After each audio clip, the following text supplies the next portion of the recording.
बिल्कुल 10 जिलों की 57 सीटों पर वोटिंग प्रक्रिया लगातार जारी है। सीएम योगी आदित्यनाथ की तस्वीरें गोरखपुर से हम आपको दिखा रहे हैं, जहां पर मतदान कर वो मतदान केंद्र से बाहर निकले हैं। अब मीडिया को संबोधित कर रहे हैं, सुनिए क्या कुछ कह रहे हैं। अब रहने दो भैया, अब रहने दो।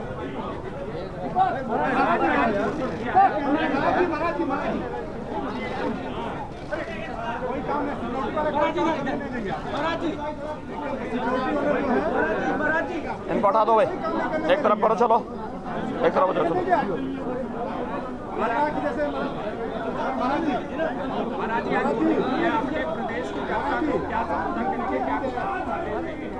मित्रों,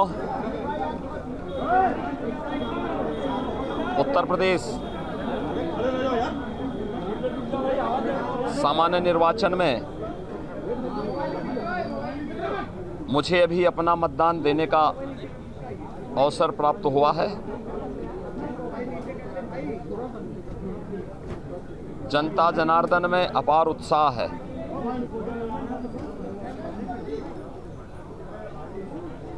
यह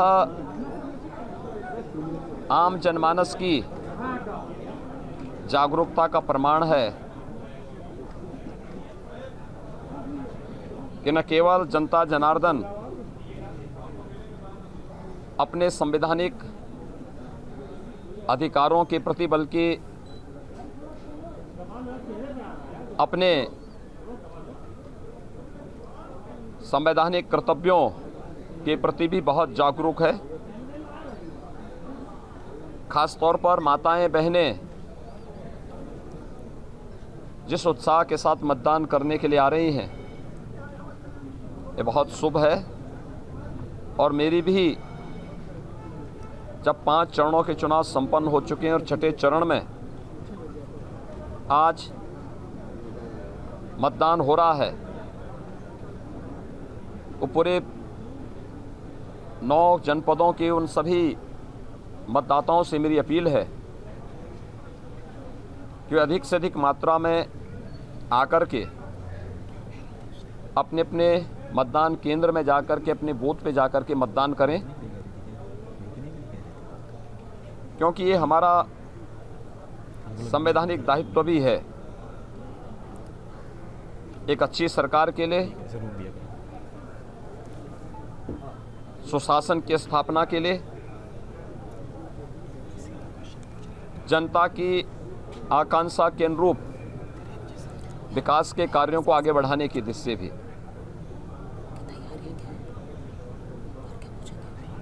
मुझे प्रसन्नता है कि उत्तर प्रदेश के मतदाताओं ने 2022 के सामान्य निर्वाचन में बड़े उत्साह के साथ वे लोग भाग ले रहे हैं। 5 चरणों के चुनाव ने इस बात को साबित भी किया है और आज छठे चरण का मतदान है।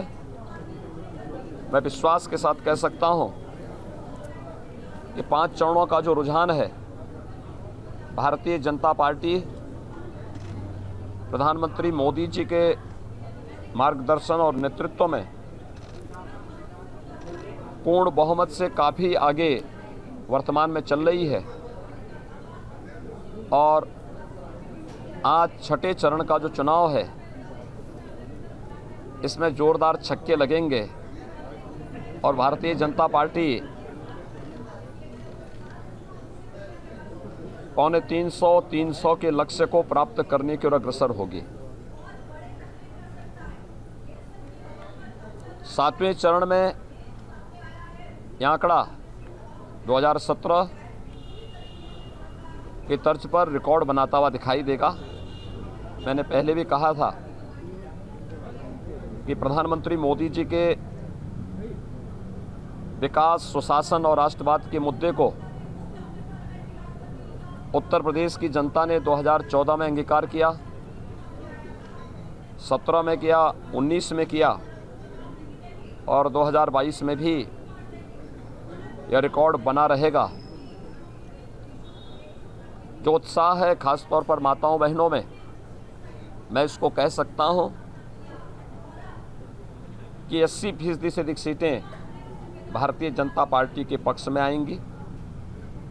20% सीटों में बंटवारा होगा जिसमें पूरा विपक्ष आपस में इन सीटों को लेकर के उन 20% सीटों में ही उनमें आपस में बंटवारा होना है। दूसरा, जनता जनार्दन से मेरी अपील है, जो आज के इस छठे चरण में मतदान करने के लिए प्रातःकाल से ही अपने अपने मतदान केंद्रों में बूथों पर एकत्र हुए हैं, उन सब से मेरी अपील है कि वे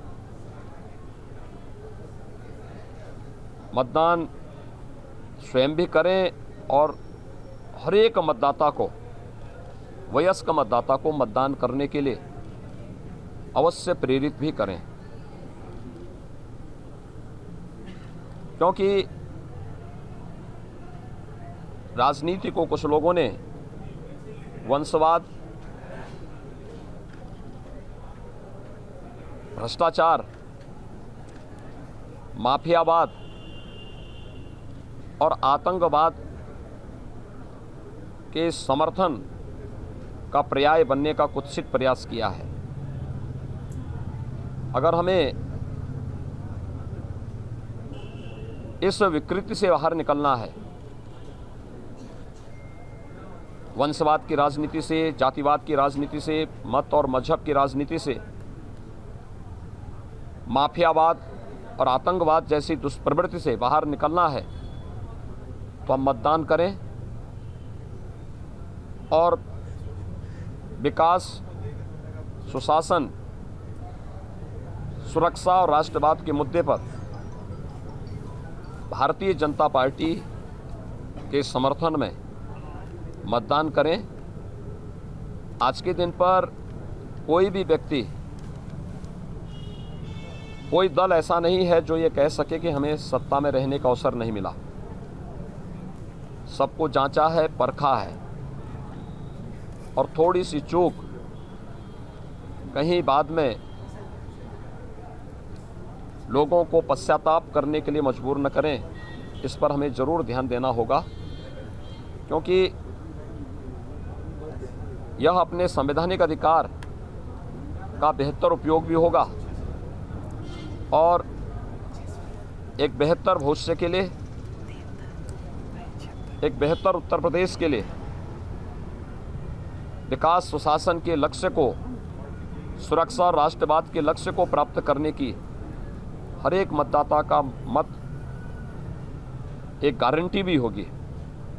और उस गारंटी के लिए ही मेरी पूरे इस छठे चरण में मतदान करने वाले सभी मतदाताओं से अपील है कि अवश्य मतदान करेंगे। ये मेरी उन सब से अपील है। बहुत बहुत धन्यवाद जी। तो सीएम योगी आदित्यनाथ ने मतदान करने के बाद अभी प्रेस को संबोधित किया है, जिसमें उन्होंने मतदान करने की लोगों से अपील भी की है, तो साथ ही साथ अपने कार्यकाल के भी बेनिफिट्स बताए हैं और इसी के साथ विपक्ष पर भी निशाना साधा है माफियावाद और परिवारवाद को लेकर। फिलहाल एक छोटे से ब्रेक के लिए हम रुक रहे हैं, हमारी महाकवरेज लगातार जारी है और एक छोटी सी अपील आपसे भी है, अपने घरों से बाहर निकलिए, जाके अपने मताधिकार का उपयोग करिए।